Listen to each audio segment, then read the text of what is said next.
Good news, Michael. Good news. What is it, Luke? Letitia Wright has been vaccinated. Not the Letitia Wright. Do you know who Letitia Wright is? I kind of recognize the name, but let's say no. So that was the actress in Black Panther who was T'Challa's sister. Oh yeah, Churi. Churi. Is that it? Churi. Yeah. Yeah. So basically, Black Panther's production is starting next month.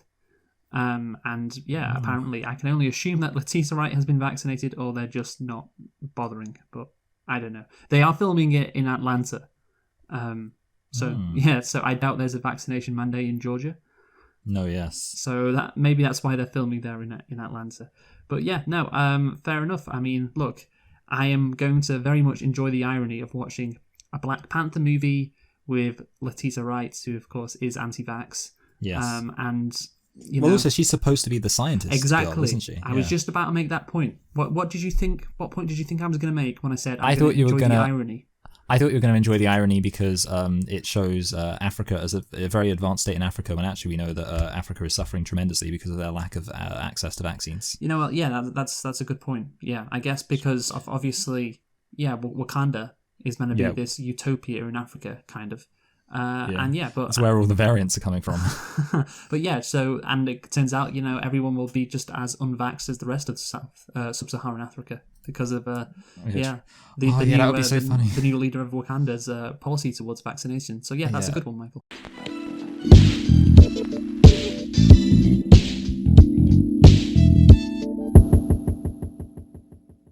Hello and welcome to Select and Reflect, the movie review podcast where we look at films that have come out in the near and distant past, we give them a couple of watches and evaluate them beyond first impressions. I'm your host Michael, and I'm joined as always by my co-host Luke, and this week we are celebrating the release of Spider-Man No Way Home by looking at the previous film in the Spider-Man Marvel franchise thing, Spider-Man Far From Home, which is of course the sequel to Spider-Man Coming From Home. So Luke, why don't you tell us a thing or two about Spider-Man Far From Home? Sure thing, Michael. So Spider-Man Far From Home is a 2019 superhero film based on the Marvel Comics character Spider-Man.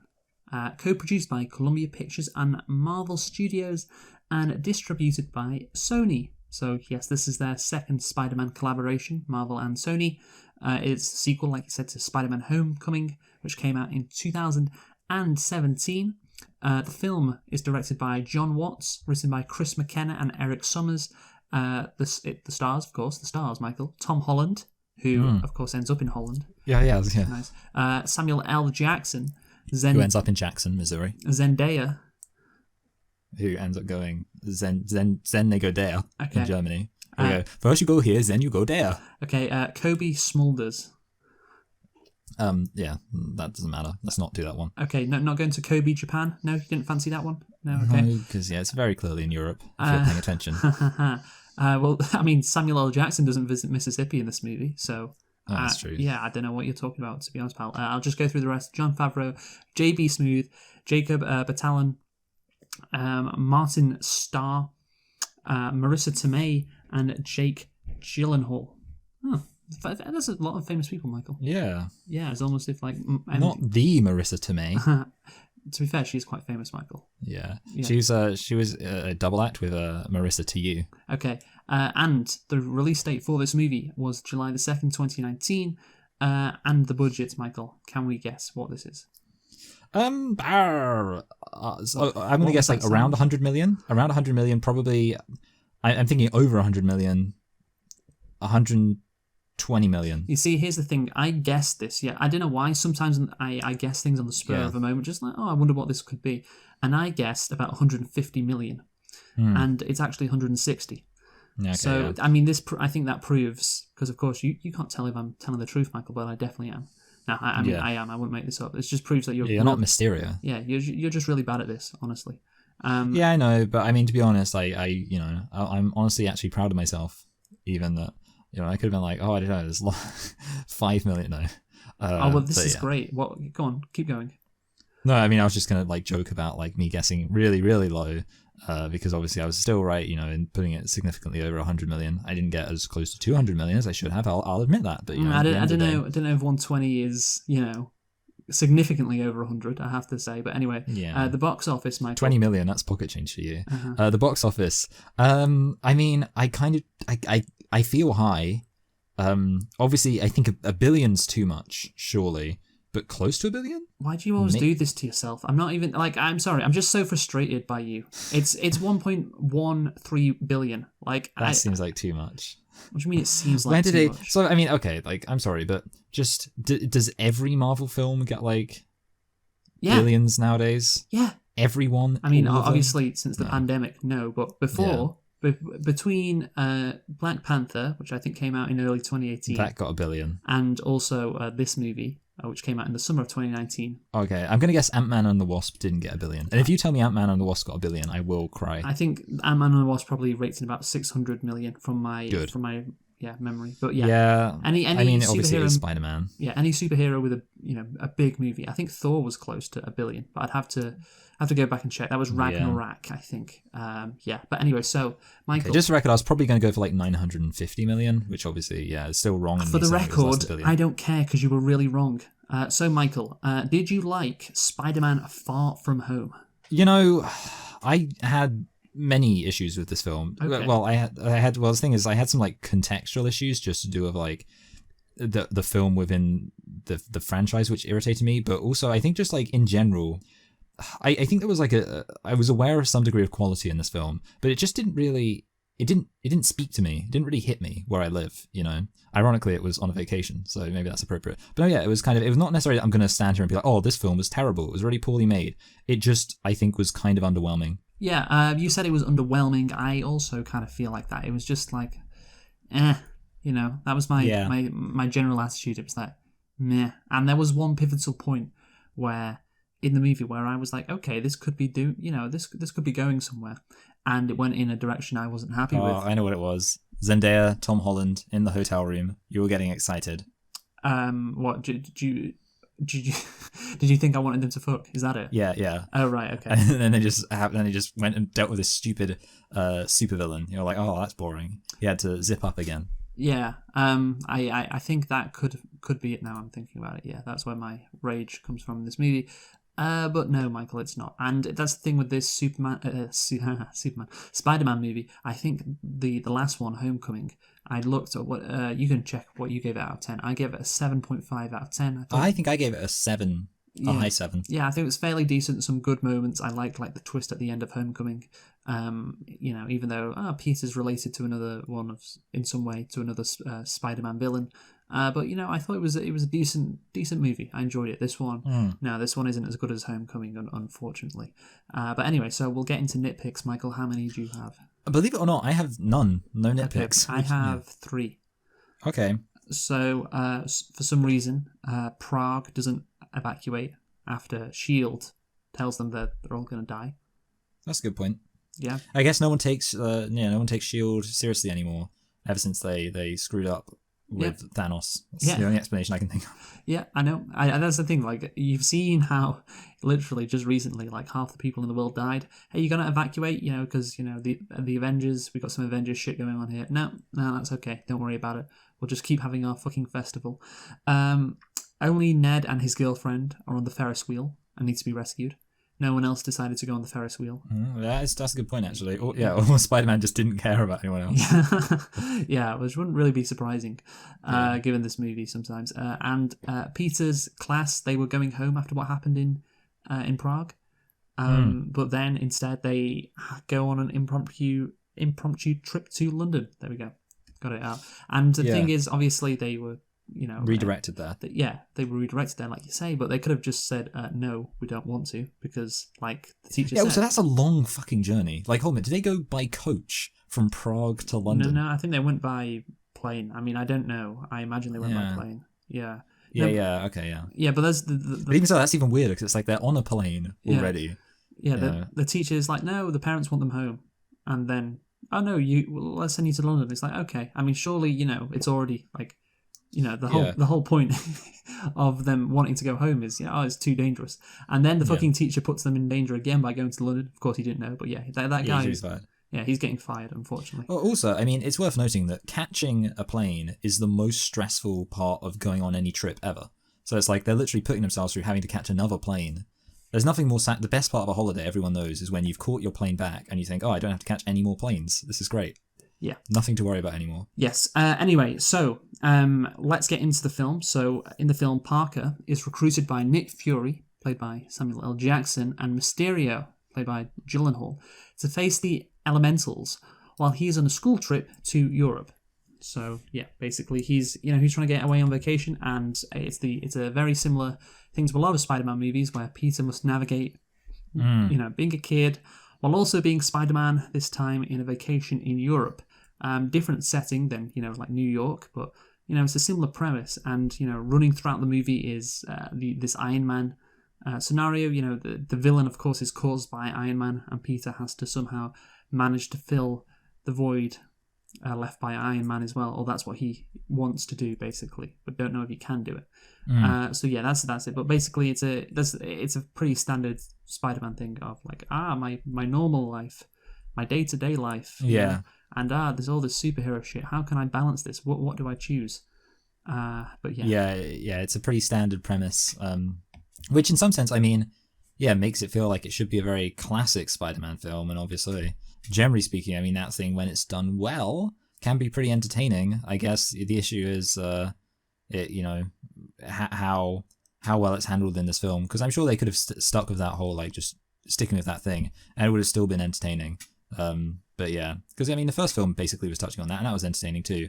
I guess maybe it's sort of after, and this is maybe something that needs to be touched on, after everything that's happened to Spider-Man in the MCU, having this be like going back to a film which does feel very grounded in like his personal life, does come across as a bit strange tonally, maybe. So you're saying Spider-Man has just had too much crazy shit happen to him? Yeah, it's kind of just like, and he's going back to, what's going to happen with... It's sort of like, I don't know, you can't imagine, for example, they ever with Iron Man or Captain America could have gone back to just having it be, I say gone back to, it never really was, but, like, it sort of just feels like when these films get so ridiculous, or like the universe has got so insane, just having like this relatively small story about this school trip feels a little bit interesting. I get what you're saying, but it is also like a comedy, so that plays into a lot of the humor. Obviously, that he's just a normal kid, wants to go on a vacation, but also he's an Avenger that needs to save the world. That plays that, and obviously with all the crazy shit that's happened to him, that comes up. And I think there's one point where like Samuel L. Jackson says like, "Bitch, you've been to space" or something. And it's like, there you go. So the tone, you say... Yeah, they lean into it, yeah. Yeah, they lean into it and use it for comedy. And that's the thing, MCU movies are often quite comedic. I think Spider-Man movies, maybe Thor as well. Yeah, I was going to say, Thor is the one which I really do actually respect for, like, leaning into just the absurdity of everything that's happening. Yes, this one, again, it's kind of comedic at some point. Sometimes it does try to be sincere. Yeah, I will say at the end of the movie, when... It ain't great. The comedic tone they're trying to go for throughout the rest of the movie, and clashing with what is actually going on, I was like, it doesn't really work at the end. But apart from that, I think hey, it's fine. I mean, I don't do it's. That's the thing. If you have a problem overall with some people do. Some people have a problem with the overall tone of Marvel movies, where it's like very quippy banter, and the dialogue isn't that serious, and it can get old. It's not Zack Snyder. No, it's not Zack Snyder. It's very different to Zack Snyder. Josh Whedon. Of course, yes, exactly. Is that's what made that Justice League?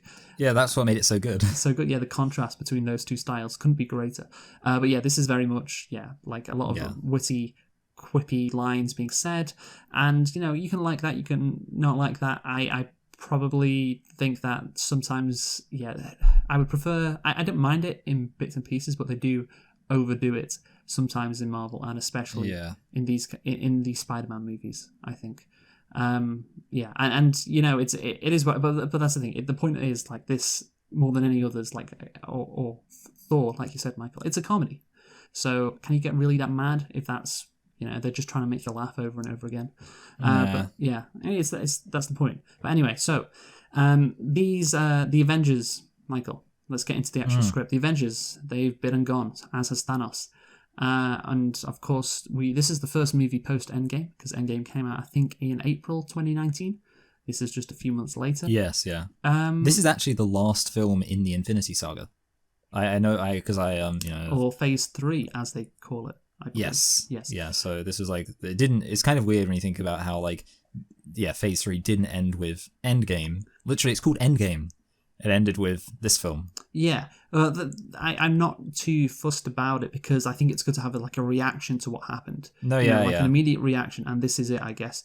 And well, I mean, what this is what this movie decides to do with the snap, or as they call it, the blip. They make jokes out of it, you know. Yes. And there's this great line where that girl who I can't remember what she's called, the news reporter, Ned's girlfriend. Oh yeah. Yeah, I don't want to define her by the fact that she has a boyfriend. No, yeah, that would be very sexist of you. Yeah, is she called Beth? She might be called Beth. She's Australian, I think, the actress. In that case, she's going to be called Sheila. She was. If she was a man, she'd be called Bruce. She was in that movie with Ryan Gosling and Russell Crowe. She was Ryan Gosling's daughter. I can't remember. Oh, you mean the good guys, the nice guys? The nice guys. That was it. Yes. Yeah. Yeah. Still don't know who she is. Yeah, but anyway, so she says in the school report, we need to move on to a new phase of our lives. I was like, I like that nice little phrase there. But yeah, I mean, this is the first Marvel movie to deal with post, the snap and all the things that happened, and it's just swept under the rug with some light-hearted jokes. And again, we talked about just before, Marvel, they like their comedic stuff, especially this kind of movie, and that is very Marvel. And the thing is, I would like them to take it a bit more seriously, but obviously this movie isn't going to, is it? Imagine if you just like ended on, that iconic, I don't feel so good, Mr. Stark, like just Peter's petrified face as he confronts his own mortality, and then it just smash cuts to the opening of this film. Yeah, and it's just like that doesn't. I mean, obviously, I said there were some contextual things I didn't like about this film. This is an example of that, and it's something which obviously, the thing is, this film on its own, in some sense, you could say, does it affect the quality of this film? And in some sense, you can make an argument, no, but it kind of does make, for example, the earlier films feel less impactful. Like, I think the whole thing with Infinity War that like a lot of people genuinely consider quite commendable about it is the way it ends with Thanos winning and the way it ends with this big thing. And then obviously, you knew that in Endgame they were going to turn it around, but to see the fact that basically this film plot-wise is literally not affected at all by the snap, and like what really bothers me is just like how unaffected. Like, there's two aspects about it. First of all, the fact that they're like going on holiday and you just see like they literally do a world tour, almost to just rub your face in how little this has affected the world. Just like, here we go, look, it's still Paris and Venice. Actually, I didn't go to Paris in the end, but Venice and all that. It's look at how pretty it is. It's still like it's basically just the same Europe that there's always been. And then the other thing about it, which bothered me, is all of the major people in this film stay the same age. Like literally, there's only one guy who gets blipped. And he's like a completely new guy, this Brad guy, right? Like he wasn't in the first film. You mean a guy that doesn't get blipped? Sorry. Yeah, one guy, I was thinking blipped, you're right. And that's the thing, they just kind of, I said the phrase, they sweep it under the rug with jokes. And that's what they sweep it under the rug with jokes. And that is, I guess, fine for this movie because, again, like we said, it's a very comedic kind of movie. But the problem... I mean, I don't know if it's a problem. It'd be nice if, like, hey, I mean, I guess this is the first movie and the only movie to come in phase 3, so this is the only movie they could really address it in. But it'd be fine. It'd be good if another movie in Marvel like addressed this. The Titanic shift that must have happened in society. But they just don't. In this movie in particular, they just don't seem to bother. And I think overall, Marvel probably don't want to bother. Like that's it's Marvel. They're very keen to just move on with things. And especially this movie. So yeah, it's not surprising, but yeah, still, it is what it is, I guess. Yeah. So we spend the next part of the movie pissing about in Venice. Yes. Which I liked. It was fun. You liked Ned and his girlfriend. Yes, yeah. I just thought like ultimately, with the comedy, it's kind of it's hit and miss. I think it's sort of like the character comedy is often better. So like the comedy, it's just like kind of like you said, just quipping. I think can get a bit tiresome because it's basically just a bunch of characters not taking the situation very seriously. But like comedy like that, where it's like Ned and he just has this, and it's kind of good situational comedy. How like he tries to set it up so he gets to sit next to Zendaya, and then obviously the whole thing, everyone gets moved around, and then next thing you know, Ned ends up getting with Beth, which is what I decided her name is. That'd be funny if it's not. But no, I that's what this movie is great at. Let's not deal with the interesting, situation with half the people dying and then being brought back into the world. Let's just, make a couple of jokes. And again, I think it is inherently interesting, like what that world would look like with all these people coming back. Yeah. It was, forget about that. Let's do this nice situational comedy with Beth. Yeah. Yeah, just, sitting next to her. You know what? I'm going to check her name is actually Beth. Yeah, I feel like, why would we be saying Beth unless it were true? Can't argue with that. You know what? I'm looking now. It's Betty. Betty? I think it's Betty. Yeah, but Betty Brant. There you go. So you were very close. Yeah, that's fine. But you got it close wrong. enough. But she actually plays someone because it's actually got a hyperlink. So that's actually a character in the Spider-Man universe and not someone they just made up apparently. But anyway, so they're pissing about in Venice and then all of a sudden Mysterio is seen fighting this water creature and he destroys it. So, of course, this happens to be a massive coincidence, doesn't it? That this water creature, an elemental, turns up when Peter comes to Venice, of all the places in the world. He ends up where Spider-Man is, and I'm just interested that Nick Fury or Peter never question it. Do you think they would have, Michael, or do you think they're just like, nah, that crazy shit happens to them all the time? So they're just Well, I mean, it does. See, one of the things actually that you could almost nitpick, except obviously, is the fact that it's all of these threats seem to be. It's like you don't need any European superheroes. It almost seems like, but obviously, I guess. It's just a thing that happens within the logic of the film. So, I mean, to be fair, considering these films, you almost wouldn't be surprised if Spider-Man's self-aware about this. Like, oh yeah, isn't it funny how just everywhere I go, there's these. But no, yeah, obviously basically, Mysterio planned it. No, yeah, I get you. Yeah, that's the thing. So he should have cottoned on. Yeah, it's just it's weird that these things keep happening around me. Even when they go to that's the thing when the second threat, of course, is in Prague. Yeah. And that's quite close to Venice, so Peter can easily get there, Yeah. And, it's not like they were going to Paris. It's not like it's in Paris, but it's still, this is quite... Yeah. Especially seeing as, obviously you could say, they had the other ones, there was a precedent for this because there was one in Mexico. So it's it just happens it's happening here. But then obviously it was it was one in Mexico and then one in Venice, and now suddenly it's all localized around Europe, yeah. And in these major world-famous cities as well. Yeah. Yeah, it's weird, isn't it? But that's the thing, they never question it at all. I thought Peter was meant to be smart, but apparently not. And of course they go on... again, Mysterio, he is quite fortunate as well with his plan that Peter is going on this summer vacation in Europe. I keep using the word vacation, but that's just because they say it a bunch in this movie. Well, also because it wasn't a holy day, was it? Yeah, no, it's a holiday is the correct term, but I'm not going to culturally appropriate. Yeah. Well, he was vacating. No, I'm not gonna be offensive. I'm not gonna be offensive to the Americans. Yeah. Peter's going to this vacation in Europe to all these different spots because otherwise, how would Mysterio put Peter in a situation where he's the only Avenger that can help? That's true. Peter doesn't want to take on the responsibility, which is quite crucial. Because if he was back in New York, he might be very keen because he's like, I'm not on a vacation. I can do this. Because he's on a vacation, he wants to have a good time, he doesn't want to save the world. So very convenient for Mysterio that Peter was on this. Was on this trip. Yeah. I mean, who knows? Maybe otherwise he would have come up with some other great plan. Yeah, probably.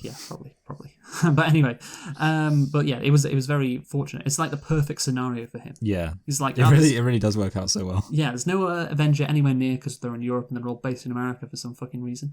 And of course, hey, Peter, he just wants to relax. So it's perfect time to take Edith, which is of course his plan. So let's talk about Peter's character though, because of course, yes, we mentioned the same thing about balancing life and being Spider-Man. And he's also struggling to fill the shoes of Tony Stark. He misses him.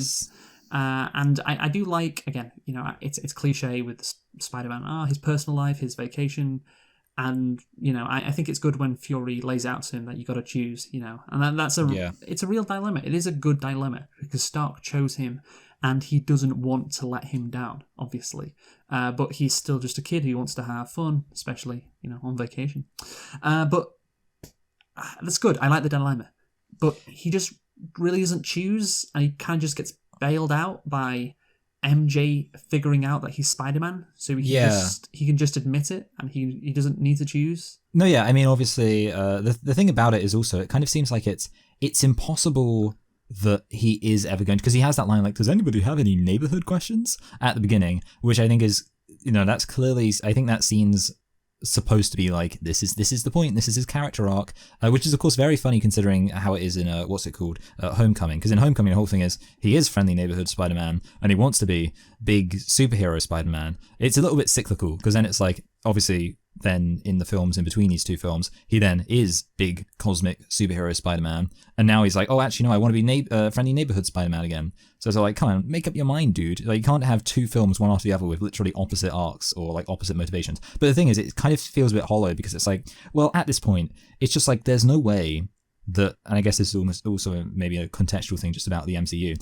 there's no way that he's ever going to just be a like friendly neighborhood Spider-Man in this universe. So it's sort of like, it does feel a bit hollow in a way that it's like, well, yeah, it feels hollow first of all because this is the whole point of he's past the point of no return. Yeah, exactly. All the crazy shit that's going on. Yeah, perhaps. Yeah. Yeah, I mean, yeah. Overall, I do think it is something, and I do enjoy it. But yeah, I think it's a bit more powerful. Like, I guess what I'm saying is shock horror. I think like the films where actually him being a friendly neighborhood Spider-Man is already kind of, I mean, it's a weird situation because in the other films, like the other Spider-Man films, him being a friendly neighborhood Spider-Man is the big choice. Like, it's either be a friendly neighborhood Spider-Man or just live his life normally. In this, it's like, it's almost like being a friendly neighborhood Spider-Man is the downgrade, or is like kind of, it's the mellow option. Yeah. And it's basically a choice between that and fighting Galactus or whatever. Well, which I'm okay with as like a character. And you say it goes in cyclical, like you pass the point of no return, he can't go back to being a friendly neighborhood Spider-Man.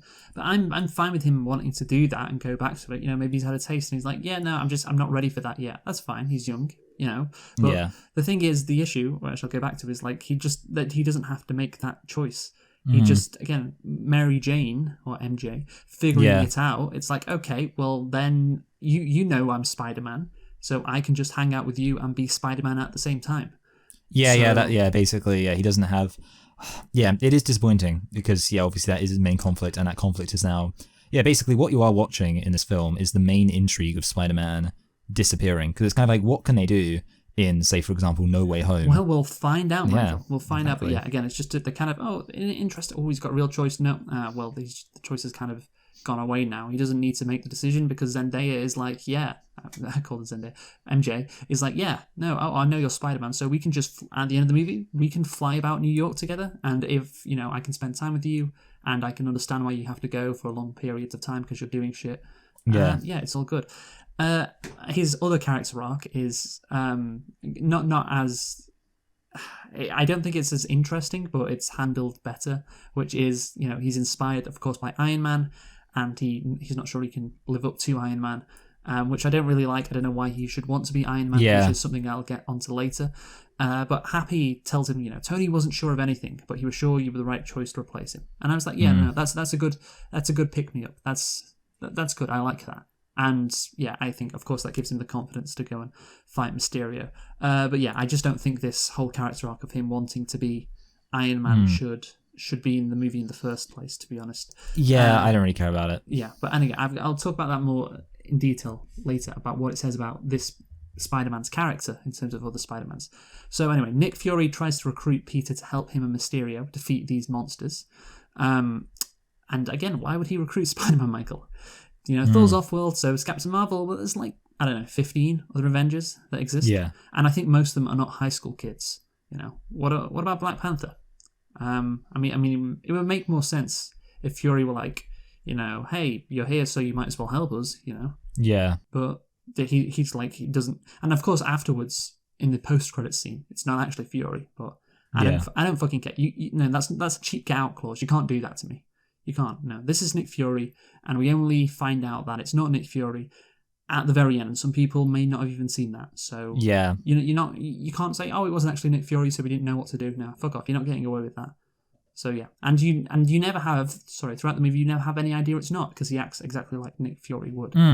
Yeah. No, exactly. Yeah, it's not like that's something which is meaningfully reflected in the rest of the content of the film. It just comes across as a very as far as end credit scenes go, it is just the most lame one, and it's like, who cares? Basically Fury wanting Spider-Man for this mission and rejecting the other Avengers. It doesn't make a lot of sense, Michael, when you think about it, if these elemental things are going to end the world, and the script doesn't seem to care about trying for it to make sense. Just doesn't care. It's like, whatever, we'll give it, a 30-second explanation, and there we go. That's all you're getting. So let's just get on with Spider-Man being the only one who can fight, who can help Mysterio fight these, whatever, did I call them Eternals before?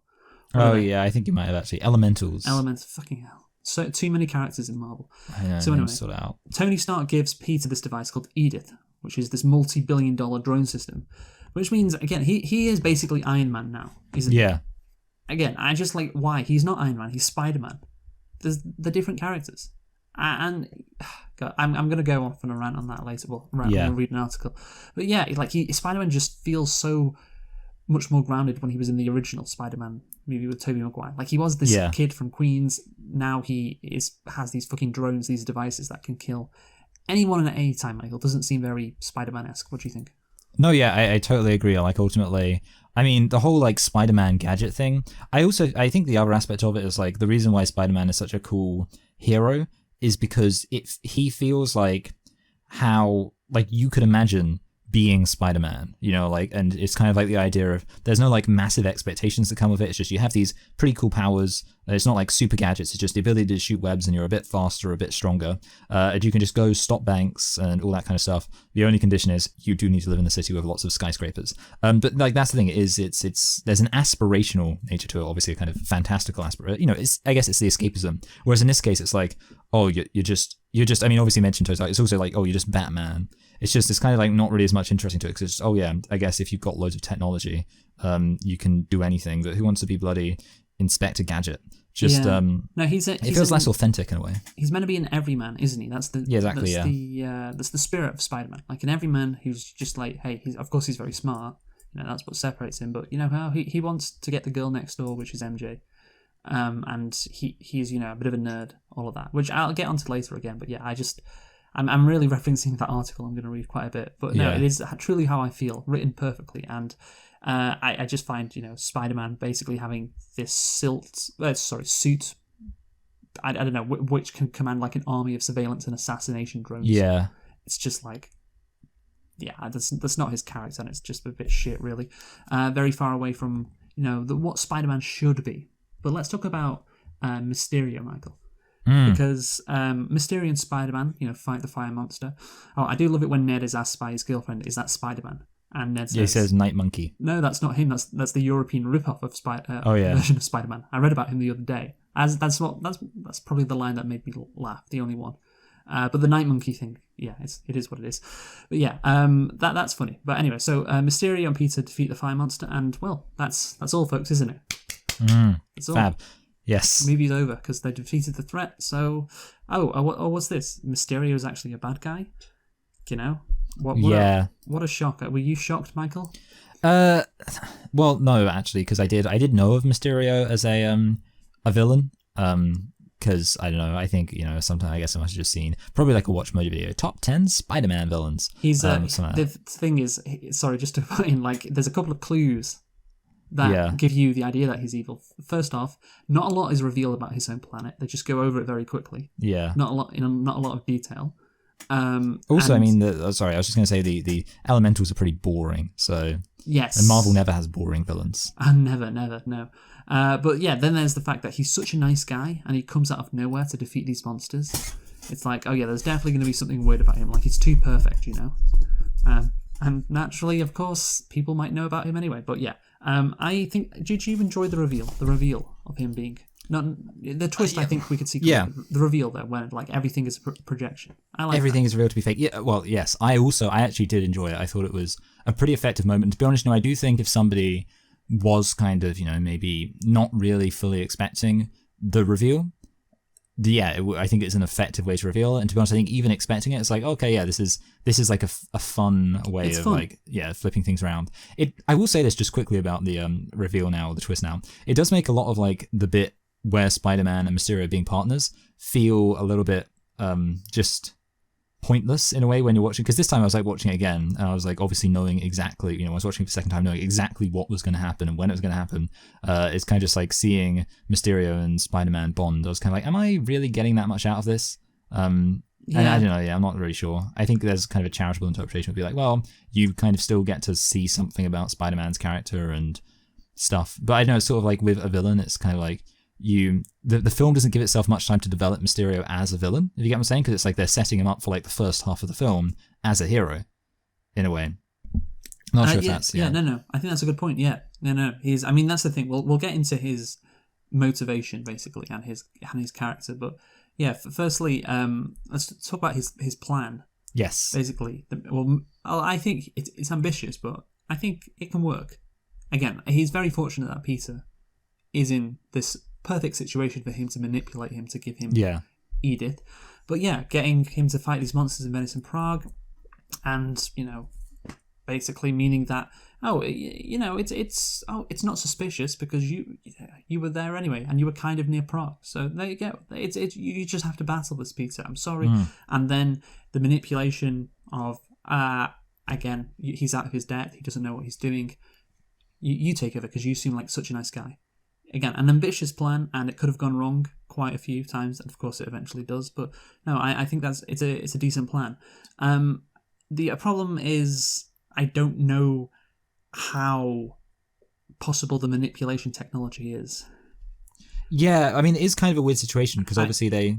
Sorry, go on. I was just going to say it feels stupid saying that in Marvel, No, yeah. I mean, well, to be fair, I think the thing about it I was trying to get my head around is like how much sense does it really make the relationship between like how the drones, which obviously are just using kind of guns and explosions and stuff, are able to cause what it is that you're seeing, because obviously there is real destruction being caused by the projections, and I guess it's implied that's being done by the drones kind of exploding stuff, and obviously you do see that happen in the London attack, and obviously you see them practicing it, but it's like you'd think there must be a difference between you'd be able to tell the difference between something being destroyed by being, say, punched by a giant water monster versus being blown up by drones. So that was definitely one aspect where I was like, I'm not sure about this in terms of how much sense it makes. Yeah, and there's the thing, it's like, how much does it actually make sense practically, and is the technology even possible? Because if this especially the scene where he's like traumatizing Peter, I'm like that's a lot different than just like a big sky monster projection. Yeah, it's like totally changing the perception of like everything around him. Yeah, exactly. And then there's like Nick Fury as well, who so at the end of that he has a conversation with Nick Fury. Of course, it isn't Nick Fury. Peter does. And Nick Fury is a projection, but he's responding to Peter in a way which, because surely if it's a projection, it has to be like thought out beforehand. Recorded. Yeah, that's a good point actually. So it's kind of weird actually. When I was watching this, I actually thought to myself, it's a lot like the Reality Stone in the Infinity War, where they obviously like it's revealed that that's an all-powerful stone, Michael. I know, not yeah, just exactly. Some tech that this guy thought up. I know, yeah, exactly. It's like because obviously they have the whole thing where it's like they go to the collector's base or whatever, and then suddenly it's revealed that the whole place has actually been destroyed already, and the whole thing was just a projection. It's like, well, yeah, obviously, if apparently Thanos didn't need the Reality Stone at all, he could have just got a couple of drones. He just needs Jake Gyllenhaal. Yeah, and there you go. That's better. From Earth 81.6 or whatever it is. I think it was 616 actually. Yeah. Sorry, my autistic memory comes into play. That's good. No. Well, yeah, that's the thing. He's even at the end of the movie when it's like Gyllenhaal or Mysterio is on the floor and he's like bleeding, and it's like it's not actually him. He's got a gun next to Peter. It's like, again, how does he project this? How does he project that? Because isn't it meant to be like again thought of beforehand? How does he know he's going to have bullets on the floor? And yeah, I just think it seems more powerful than it could be, and maybe more powerful than it should be, considering, like you say, it's basically like a reality stone. Anyway, let's move on to his motivation, Michael. So his motivation is, again, you say they don't do a lot of character developing. Yeah. Because what they do is just basically a massive exposition dump, about him. Because it's like, we've spent half the movie thinking he's a good guy, so we need to explain him. So let's get it out, all in one go. And, the setting up his plan was good. We like that. But the next part concerning why he did what he did, that isn't well executed.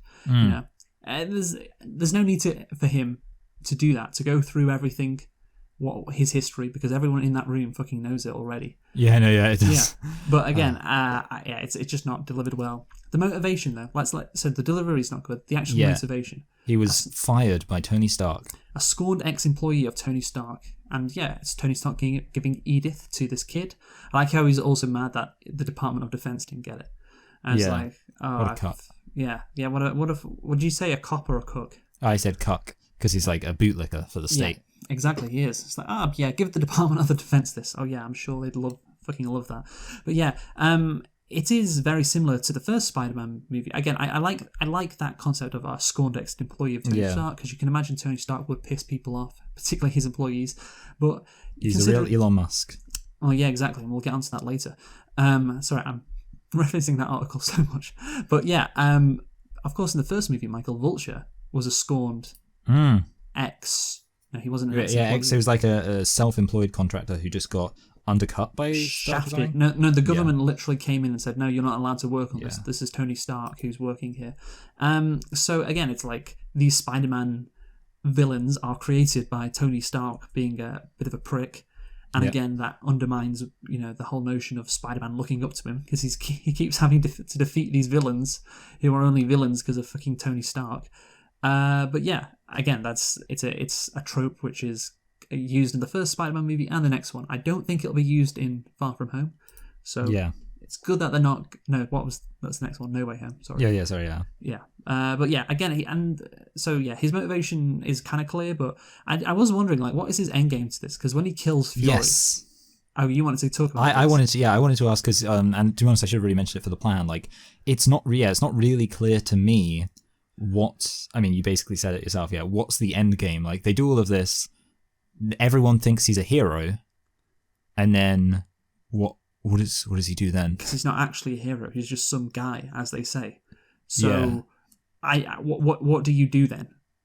What do you do once you defeat the final elemental in London? Like, okay, you're an Avenger now. Yeah, it's like he kills everybody who knows about it. He's completely convinced everybody. He's got this, all this stuff. And I mean, the issue is, apart from maybe he wants to become like the next Iron Man once he gets Edith. Yeah. And then he's fighting like Iron Man, and like the rest of the Avengers are like, hey, Mysterio, where's all that green shit you used to throw at those villains? Like, how come you don't do that anymore? Like, that's seemed like a pretty good tactic for you. Why are you just basically Iron Man now? Is that, it's just more effective tactics, Green stuff made my hands hurt. I mean, what I was going to say is, like, his whole shtick is that he was upset that the holographic technology he was employing wasn't, like, utilized. And now he's basically made it so he can never ever mention that holographic technology. So it's almost like his whole thing was that the holographic technology wasn't being taken seriously. And now he's basically made it so if he ever mentions the holographic technology, he's completely screwed himself. Or maybe that'd be good if he just wanted to prove what a great villain he was. And then, like, aha, there you go. What a great person he was at, creating all these, a genius, creating this technology. You thought they were supervillains, you thought I was a superhero. But then that wouldn't explain why he wanted to kill Nick Fury. Like, surely if you're doing that, you wanted to do some other shit. I'm not sure. But yeah, it's confusing. And then at the end he says, like, when he dies, like, people need to believe in something. I was like, what? Yeah. Where does that come from? Like, that's, again, just a bit of a messy villain overall, Mysterio. Jake Gyllenhaal gives a good performance. I like him in this. It's a good performance from him. But yeah, the some aspects about this villain Mysterio are clear. Some aren't, and particularly, what is his end goal here? What is he trying to accomplish? Yes, we have to avoid saying the word end game because it's just like a fucking punchline at this point. Let's talk about MJ, Michael.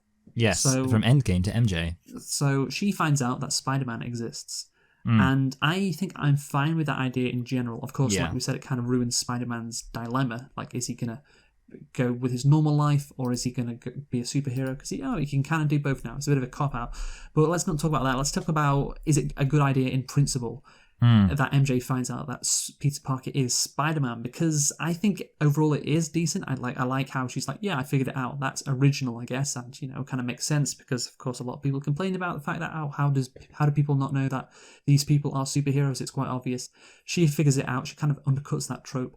But at the same time, this is why I don't really like it. Like, so many people in this Spider-Man universe know that Spider-Man is Peter his Parker, mum, like, his friend, his aunt May. I don't know why you. Come on. I'm sorry. It's just like she performs a motherly role. Yeah, like Aunt May does all the time. I know. Sorry. It's just sorry. Aunt May, his aunt. Yes, but there's the thing. Everybody knows he's Spider-Man. So, I'm thinking. Of course, he still wants to live a somewhat normal life, but I'm thinking, would it be that big a deal if people found out? Like, everybody knows. Like, the government knows who you are. Everyone that's really close to you does. Like, I don't know. I'd just be like, might as well be Spider-Man. What do you think, Michael? Do you think it's a good idea that MJ finds out? Yeah, I mean, ultimately, I think, I guess if I had, like, one thing which I think would be better, it would be, like, I think it's better if MJ and Spider-Man end up being an item before she finds out, because it's kind of like, I don't know, it just means that it kind of, I guess, again, it kind of adds to the aspirational aspect. It's like, if Peter can get with MJ when he's just, like, a regular old guy, that works out a little better than like she gets with him when she finds out he's already like a big superhero. So you think it undercuts the romance? Yeah, kind Even of. though specifically she said that it didn't. Yeah, But I'm saying women are liars.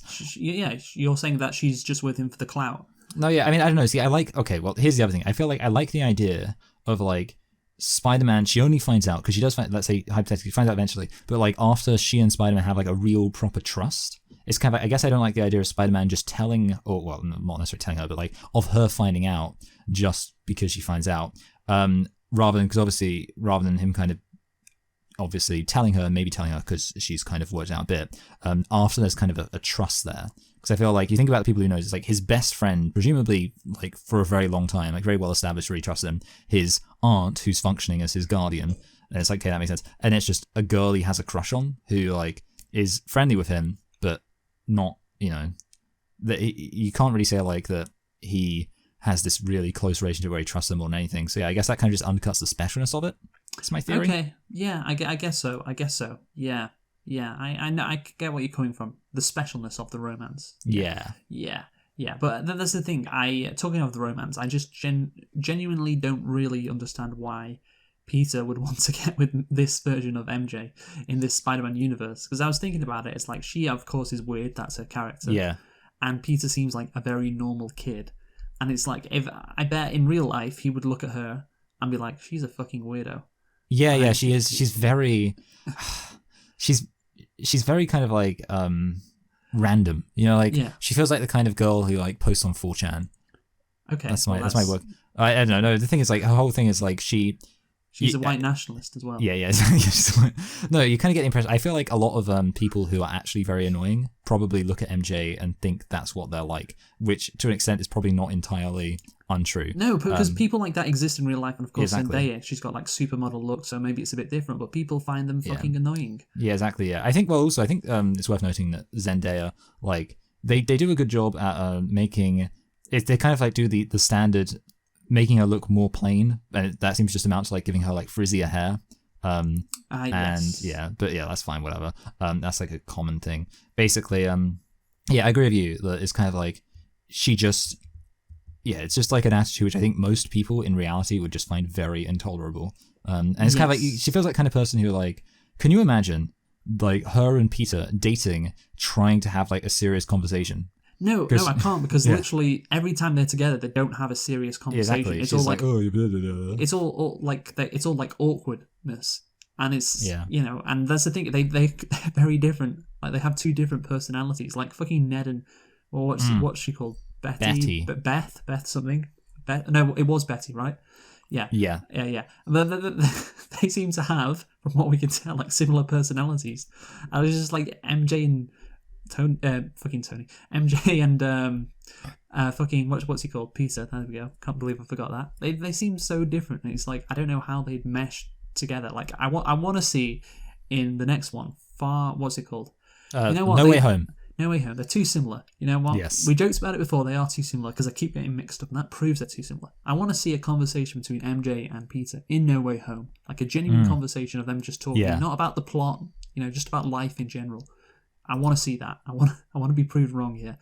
But anyway, let's talk about the fact that, of course, you know, they go to this bridge and they figure out that Mysterio has basically, you know, created all these threats through projection. And, you know, Mysterio's team has been negligent with it. Mysterio points that out. And I think is that a case of lamp shading, Michael, would you say?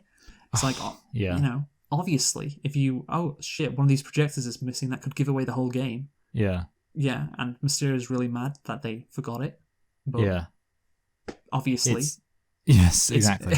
It's like, yeah, like, of course, anybody would be mad at like the person. Everyone knows, like, literally, he gives the whole game away. And yeah, there's absolutely no way that the team working on this, anyone would actually, you know, fucking not be concerned about that. Yeah, I do think, basically. To be honest, he was right to threaten that guy with shooting him. Literally, but that's the thing. Like, it's meant to show he's evil, but that guy in the first place would never be like, "Oh, don't worry about it, it's fine," because they know. Yeah, exactly. Anyway, so Mysterio basically tricks Peter into telling him everything, psychologically traumatizing him, and I do like that because, of course, Peter is even more desperate and then tells him everything, forgetting that Fury could be a projection. Good manipulation and all that, so I like that. But I don't know why Mysterio doesn't just kill Peter. He lets a fucking train do it. Because I think a bullet would kill Spider-Man, right? Yeah, exactly. Yeah, because ultimately, trains. I mean, we've seen in Spider-Man 2, he has that whole thing of a train. Any other bright ideas? Also, he doesn't. Mysterio doesn't like kill or even monitor Happy's communications, even though Mysterio would know Happy. Yeah, that's true. Yeah, because he worked, of course, right within the Stark organization, like Quentin Blake. That's the actual character's name. Yeah. Did, and he would know about his relationship to Spider-Man as well. He's like, Happy is not some secret helper. So again, just another superhero movie where the villain is smart and does some good things, but ultimately doesn't cover off all the loose ends and gives the superhero just enough of a chance, not killing him, letting him have a fucking person he can call. And yeah, again, it's just like it's just disappointing, Michael. Ultimately, but yeah, let's talk about that scene, Michael. Let's talk about that scene where Peter is in the Netherlands. Yes, he is in the prison. He's in a tulip field. Yeah. And what does he do? Well, I mean, he gets Happy's attention and gets on the ship. Okay, yeah, but sorry, yeah. He doesn't call Happy from the tulip field. He calls Happy from the fucking farmer's market or whatever it was. Yeah, so he's in the Netherlands all alone, right? Yeah. He's lost his suit. He knows the villain is going to kill his friends, possibly, and he knows that the villain is also going to get away with his plan. What's he doing? He's just what does he do? Does he like pull up his bootstraps? No. And yeah, no. He just relies on the man to help him out. Well, that's what I'm gonna point out, Michael. Like, he doesn't like do it himself like an underdog. This is the defining moment in the movie for me, because he's not an underdog. Because what he does then is he goes and calls Happy. So Happy basically bails him out. Like he goes is a trust fund kid. Yeah, literally. Well, that's what the point of the article I'm going to read. He goes into this fight like fully prepared with a brand new cool suit. I mean, I think, the point of Spider-Man was he's on his own, he's fighting against the odds. And I remember that from the first movie, Homecoming, when like the Vulture leaves him under a pile of rubble. That's the best scene. It is the best scene. He fights his way back up and goes to save the day. Here, like, he's stranded, he's alone. He should fight his way back and go and save the day. But instead, what does he do, Michael? He calls his rich dad to bail him out. And I'm going to read... Of course, Happy's not actually his dad, but, serves a similar function. I'm going to read this Vox article called Spider-Man, Far From Home, Turns a Class-Conscious Hero into a Tech Bro. So this is by Emily Van der Werf, of course, a couple of years ago. Peter Parker has become Tony Stark's heir apparent in ways both intriguing and kind of gross. So see if you agree with this article, Michael. So, as Spider-Man Far From Home nears its conclusion, Peter Parker is in a low ebb. Basically just goes to explain the predicament he's in. So naturally, what Peter does is call Tony Stark, aka Iron Man's old pal Happy Hogan, then use Stark's impressive tech to make himself a new suit. Peter Parker sells himself as just a normal kid from Queens, but everything else suggests he's the surrogate son of one of the world's richest and most powerful men. With great power comes access to even cooler toys. Isn't that how the saying goes? Obviously, it's not. Yeah. Yes. Basically, that's the thing. He has to assume, and this in the previous paragraph they say, he has to assume this mantle of finally growing up and being the superhero. Doing it by himself. But no, he just calls Happy. The idea that a hero needs to win the day is cooler stuff. Is a very Marvel Cinematic Universe one. How else would a company's merchandise be able to sell new toys? But I find myself resisting Far From Home's spin on this idea more than I already tend to do. I agree with that. Spider-Man used to be a hero with a vague class consciousness, but in these new movies, he's downright gentrified. So yeah, basically, Spider-Man should be like a hero who can't pay his rent, who's struggling, but of course with Iron Man basically being his dad, doesn't really work, does it? Very first time I ever thought about Spider-Man as a fictional character was when my superhero geek pal sold me on what made the character the greatest of all superheroes. He was just a kid. He might have larger-than-life problems, and he might have to battle a terrifying rogue gallery of villains, but he also had to pay his rent. He had to get good grades in his classes. He had to win the heart of the girl who thought he was just a nerd. Again, just like an everyman kind of person. Aspirational, as you said, Michael. So Stan Lee and Steve Ditko's original version carried through the Sam Raimi trilogy, and Peter and Mary Jane Watson came from lower class and lower-class neighbourhood, and over the course of Raimi's films, the couple scratched out a tentative hold on a more stable life in Manhattan. They weren't thriving, but just enough. Spider-Man 2, for instance, made very clear that the slightest mishap could empty Peter's bank accounts in an instant. Director Mark Webb's Amazing Spider-Man paid lip service to this idea by initially settling him in a working-class milieu, but that version of Peter Parker already was starting to trend in a more upper-class direction. It has a very Harry Potter feel, where Peter slowly learns his destiny to be a superhero because he is a child of scientists. And to be sure, the comic version of Spider-Man had also frequently had plenty of wealth. So there you go. Peter eventually gets married to MJ, and she's a movie star. That happens in the comics, apparently. Did you know that, Michael?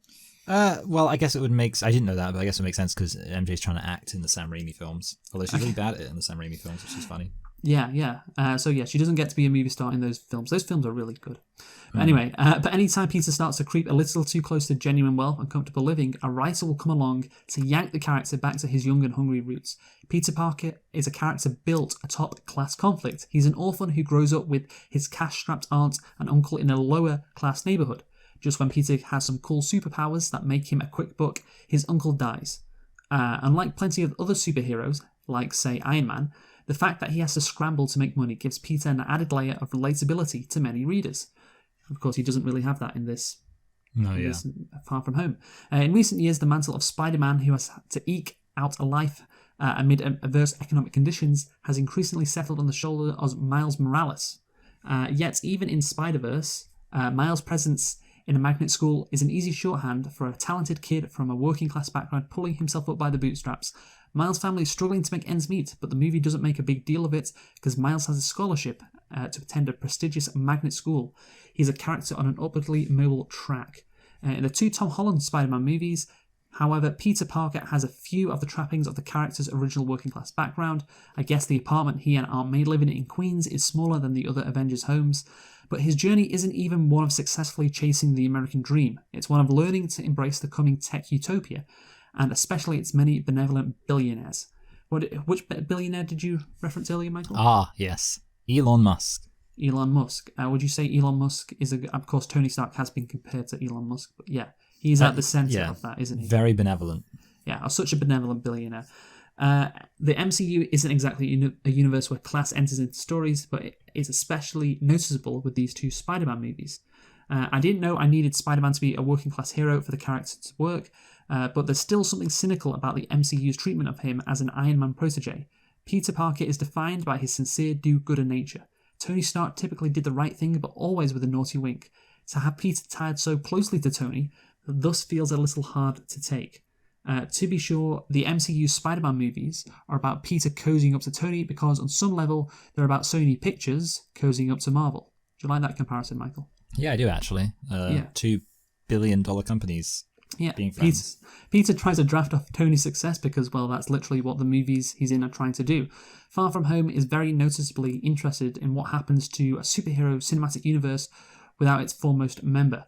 Peter is so concerned about living up to Tony's legacy because the MCU is very worried about what will happen to it without Iron Man. But it's still slightly odd that two of Spider-Man's greatest foes, Vulture and Mysterio, have been reimagined not just as men formerly in conflict with Tony Stark, but as people specifically disgruntled with how little Stark was able to see past his own ego and massive wealth. Vulture is sore that Stark's massive deal with the government pushed smaller cleanup crews out of business.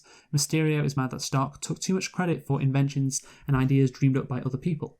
So there you go. Like his again, Tony Stark creates these villains, and you can say, they've got a good backstory, you know. But again, it doesn't really work when the character in the hero in these movies, Spider-Man, is looking up to this Tony Stark who was responsible for creating these villains. And these villains, you know, I'd say Vulture more than Mysterio. They've got a point, haven't they? Wouldn't you say, Michael? No, yeah, exactly. Yeah, I think ultimately, it's also kind of weird when you think about how in the Sam Raimi films, literally the first guy was the owner of the company, basically.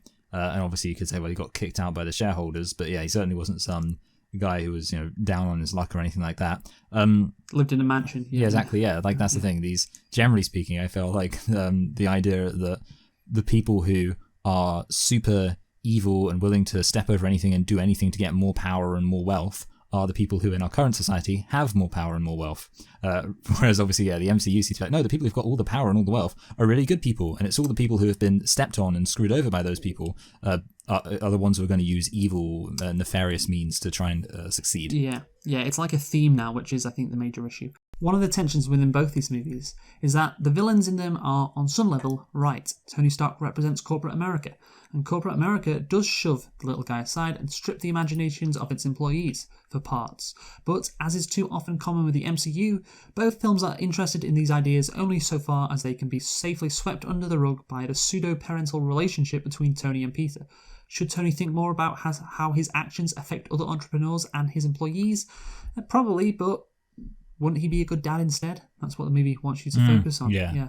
It's fascinating to track how Marvel movies increasingly seem to be commentaries on what it means to be such a world-defining pop culture force. The Marvel films can never think too heavily about the amounts of power a character like Tony Stark acquires, because to do so would require contending with the degree to which Marvel has run almost all of its closest competitors out of the game. And we certainly can't have that. Like all culturally omnipresent things, the MCU works because it insists on its own importance, and that means questioning itself and its greatest heroes, but only to a point, lest you start questioning the mighty machine you're watching. Yeah, I thought about that. They didn't really introspect themselves, do they, the MCU? No, yeah. Because that's the thing, like, that's not what they're going for. And if you did that, well, the whole thing could come, like, crumbling down a bit. But anyway, so maybe Peter doesn't need to be a working class hero, but the moment when he gets his high-tech new suit that costs millions still bummed me out just a little. Peter Parker, stranded in the middle of nowhere, unsure of what to do next, with only his wits to help him, arrives at a solution that is distressingly common in our own world. When in doubt, find your richest friend and ask for some cash. Yeah, that's it. That sums it up perfectly. Like, I was so excited when that got to that point in the movie. Well, I wasn't so excited, but I was hyped. He's like, oh, he's all alone in the Netherlands. It's time for Peter Parker to show Mysterio what he's made of. And he just, like, calls Happy. Happy, can you come and give me a new suit, please? Can you give me a private jet to London, please, Happy? Yeah. That's what happens. It does come across as like it's so... He basically does get bailed out. He's the banks in a recession. No, he does. Yeah, a powerful person/corporation in a tough situation. They get bailed out, as is life, but it shouldn't be the case with Peter Parker, but it is. Yeah, I really do think Marvel have turned this character into just like, yeah, I think about all the cool music is going on when he's like designing his new suit. It's like, oh, yes, I do remember that, yeah. Yeah, isn't that cool? And it's like, he doesn't, just give him like the bare bones of the suit, like you kind of did in the first Spider-Man. Do that again. But anyway, yeah, the movie isn't really interested in that. Let's get on to the ending, Michael. So Peter's class is there in London. Makes sense, of course, why Mysterio would put them there, because sometimes you have the class in these situations and it's like, should they really be there? Are they just there because, they need to be in the finale? But that all works. And of course, Mysterio uses Edith to orchestrate a fusion of all the elementals as a cover to kill Peter's friends. So, when Peter manages to defeat the drones and expose them, here's my question, Michael. Yes. Why on earth does Mysterio still want to kill Peter's class? Like, Nick Fury knows, and all of London will wonder what. Yeah, I was thinking this too. Yeah. Therefore, the jig is up. Everyone knows he's the bad guy. There's no need to kill Peter's class anymore. But yeah, I guess he has to because these characters have to have something to do in the last scene. A good chance to get some comedy in. Again, I don't think it really meshes well with them almost dying and Peter trying to avoid dying up on London Bridge or Tower Bridge, but. That's the Marvel way, isn't it?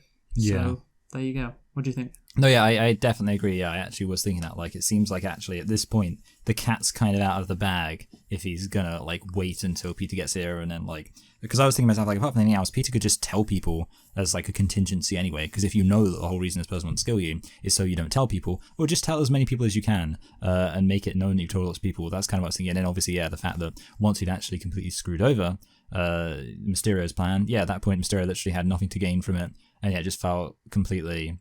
Yeah, boring. Good point. Peter should have got Happy to fucking call like the news organizations around the world, tell them what's been going on. Yeah, and that also would have ruined Mysterio's whole like big thing with his like the mid-credit scene. The big twist, because it's like, oh yeah, if he'd already been accused of being a fake, then yeah, that would have worked better. Yeah, exactly. But anyway, so again, the ending So that's the setup to the ending. Makes sense why the class is there, but doesn't make sense why Mysterio keeps on trying to kill him. But again, you need that comedy in there with them like, oh, I thought we were sharing, Happy says when he says, I want to date Spider-Man's aunt. I thought we were sharing. Did you laugh at that, Michael? I chuckled. That's what you'd say in a life-threatening situation, wouldn't you? Anyway, so there's that, and of course we have a CGI drone army which Peter can defeat easily, which is of course another Marvel staple. Like, this movie is so Marvel, it's ridiculous. So Marvel, Michael. It's the most Marvel movie ever.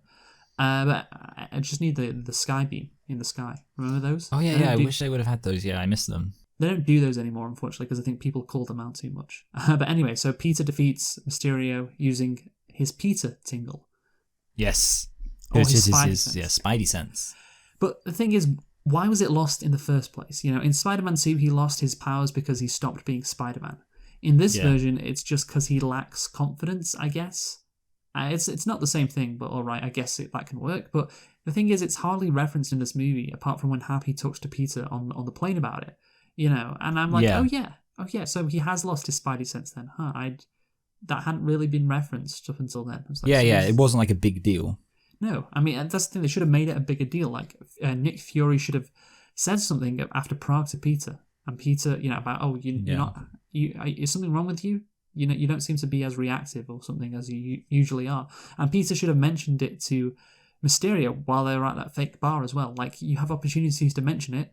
And then, of course, Happy gives him the confidence, hey, Tony Stark believes in you. And that gives him the Spidey sense. I guess it kind of works, whatever. But yeah, it just comes out of nowhere. Like, it's an arc for him. Like, oh, he's got his Spidey sense back. I didn't really I guess remember him losing it. Yeah. Ultimately, I guess when he's like mostly relying on all of the gadgets he has, that he can literally, like, that's kind of crazy thing. He can literally lose his powers and you don't even notice. Like, imagine if they actually had the whole, like, Spider-Man losing his powers thing like they had in Spider-Man 2. It's like, oh no, now I'm basically Iron Man. Yeah, good point. He's still a superhero. But anyway, and of course, Peter saves the day at the end, and MJ and Peter kiss, and we all live happily ever after. Apart from the mid-credit scene, Michael, J. Jonah Jameson of the Daily Bugle broadcast doctored footage of the London incidents in which Mysterio framed Spider-Man for the drone attack after his death, exposing Spider-Man's secret identity to the world, much to Parker's shock. So this mid-credit scene was so weird. Of course, J. Jonah Jameson, that's point one, but he is what he is. Yeah. He's a great actor, and of course he's been in previous Spider-Man movies, but he can be in this one too. So that's fine. Especially when they do the multiverse thing, so whatever. But apart, that I can forgive. I don't forgive. That can make sense to me. But the rest, it just makes no, like, he's meant to be Alex Jones. Yeah. That's the Daily Bugle is meant to be InfoWars. Yeah. Which is quite a stretch, really. They're just a shitty tabloid, not a fucking, like, Sandy Hook deniers.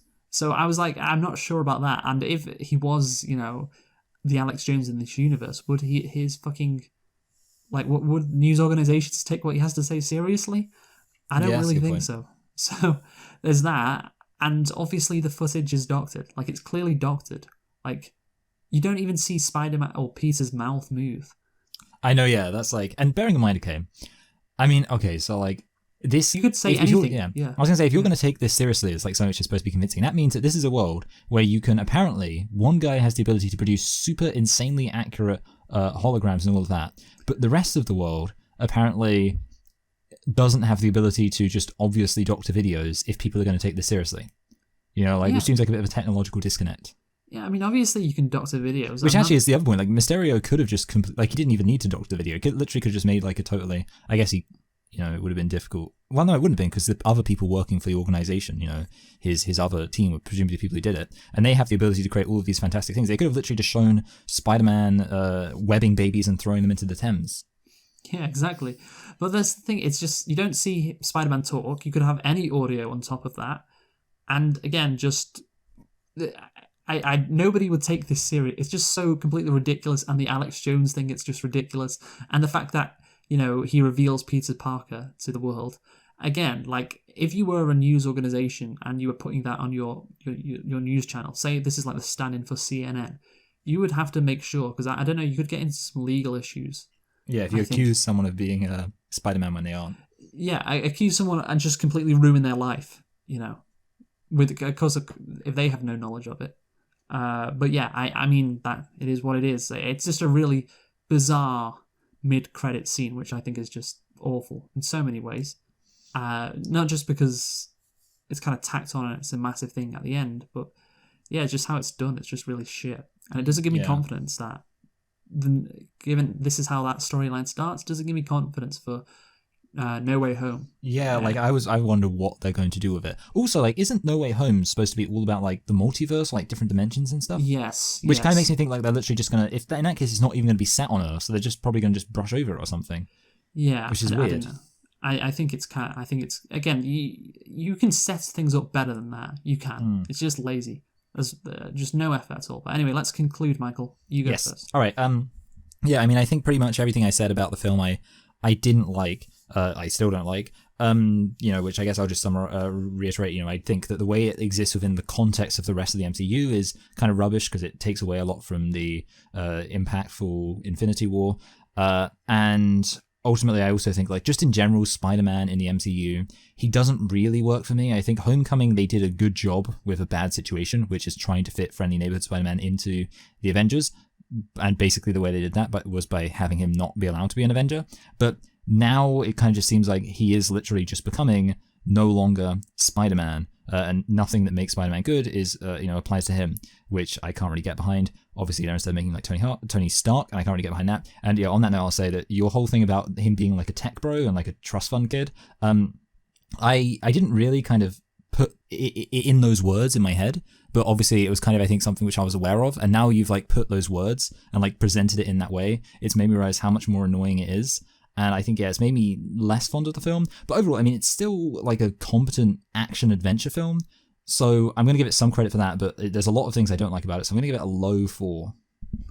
Wow, that's harsh, Because I said that's harsh. I was going to give it a 4.5. Yeah. And I was like, I bet Michael will go higher. But no, wow, 4. So, I'm glad I could convince you. Yeah, I just thought this... I think I would have, just a record, I'd probably given it a 5, but that specific idea of Yes. Yeah. But yeah, I just found it very underwhelming. And, just the direction the movie went in, like I said, that pivotal moment, is Spider-Man going to figure this out by his own? No, he's just going to call his, fucking rich quasi-father in a private jet to come and bail him out and give him a cool new suit. It's just so disappointing. And again, it goes against the complete, the ethos of Spider-Man, the character. So yeah, that was a big downer. Just made it less interesting as well, to see what he could have done if he didn't need to do that. Throughout the movie, obviously, Mysterio, decent villain, I guess, but there's some flaws in what he's actually trying to accomplish at the end of it all. His motivation's good. So that's kind of a toss up on that villain. The plot, again, it's pretty standard. Peter's trying to figure out if he's going to be Spider-Man or if he's going to live a normal life. Wasn't that interesting? It was okay. Yeah, so some aspects were decent, some aspects weren't. And I just, again, it's just a pretty meh Spider-Man film. So 4.5 out of 10. And again, it could have been a 5 or a 5.5 or a 6. 6 is a decent, competent movie, like you said, Michael. Even though there are some incompetent traits in this one, but yeah, what Peter does in the Netherlands, that really takes it down a notch, unfortunately. And yeah, it would have been a lot better if he didn't make that choice, but that is a choice Marvel consciously makes by it's something that they want to try and promote. Get away from, it is unfortunate, get away from Peter Parker as a fucking everyman. No, he looks up to the tech bro utopianism epitomized by Tony Stark, like we all should. All should. Yeah, so buy our Marvel products, guys. Anyway, so Michael. Yes. So let's get into our predictions for Spider-Man. Yeah. Actually, you know what? We'll because we've only got 2 left. It might be. We'll talk about West Side Story first. What that got on Rotten Tomatoes. Oh yeah. Okay. So you predicted 92. I predicted 93. Do you know what it got, Michael? Probably higher than. I bet it was higher, 93. Oh really? Well done. I got it bang on and you were 1 off. Yeah. That's crazy. That's the first time that's happened this year. Somebody's got it bang on and I did. So I'm a genius. Well done. So that means, of course, because we were tied and we ahead. literally, I am 1 point ahead. You're on 114. I'm on 113. Lower is better. So yeah, our Rotten Tomatoes score is it's so close. Of course, it would be after we guessed one apart, but I mean, it's incredible. Like we got is it? We both guessed so close, like to each other, obviously separated by one, and we nearly nailed it as well, or one of us did at least. But yeah, it's crazy, Michael, crazy. And you, mate, you don't seem. No, yeah, no. I mean, it is pretty crazy. Well done. You did a good job. Well done to you as well for only being one off. I know, yeah. No, yeah, sorry, yeah. They're very predictable, these Rotten Tomatoes people, as I'm sure we will see with Spider-Man. Well, if that was the case, we wouldn't have got scores of 114 and 130. Okay, never mind. Yeah, maybe we're just getting better. But anyway, can we guess what Spider-Man? I've written Spider-Man: Homecoming 3. Yes. In my note, it's not that. It's Spider-Man: No Way Home. Let's guess what Spider-Man: No Way Home is going to get on Rotten Tomatoes, Michael. 3, 2, 1. 86. 85. Oh my god, are you kidding me? Every time. You know what? I think it's kind of crazy how often we do this.